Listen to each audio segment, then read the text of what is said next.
Plazan egoera oraindikan ere ez da garai batekoa.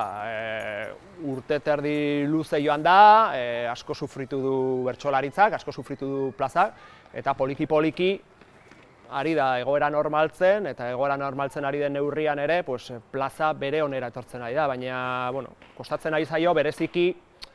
bertsolaritza mota jakin bati, edo bertso saio mota jakin batzuei, esan dut, gauza batzuk hala nola mantendu izan dira, Irezabaleko jaialdi, emanaldi berezi eta bestelakoak, oain gauden egoera honetan, aukerari dagon, ea nola egiten dugun, eguneroko, asteroko bertsolaritza horri berriro ere heltzeko, eta lehen genuen plazak zuen dinamismo hori berreskuratzeko. Hori da pixka bat, bertsozale elkartean hasieratik izan da lanean, plaza lehenengo ez galtzeko eta gero nola berreskuratzeko egon gara hortan, pixka bat, aldian egoerari egokitu nahian, eta orain ere hortan ari gara, bai bertsozale elkartetik, bai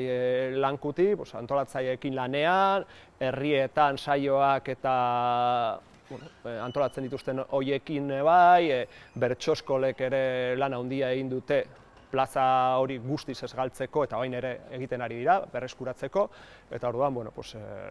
gure asmoa da eta burutan duguna da,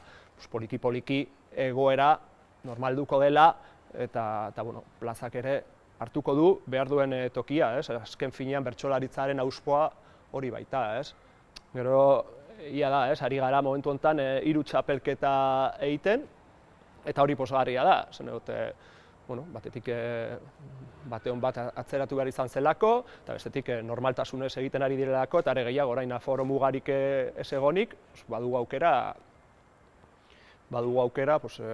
aforo normalekin txapelketa horiek aurrera emateko, baina txapelketak hor daude, ekitaldi importantea dira, baina hor azpian dagoen eguneroko, asteroko bertsolaritza hori, plaza hori oso beharrezkoa da eta segituko dugu hortan lanean.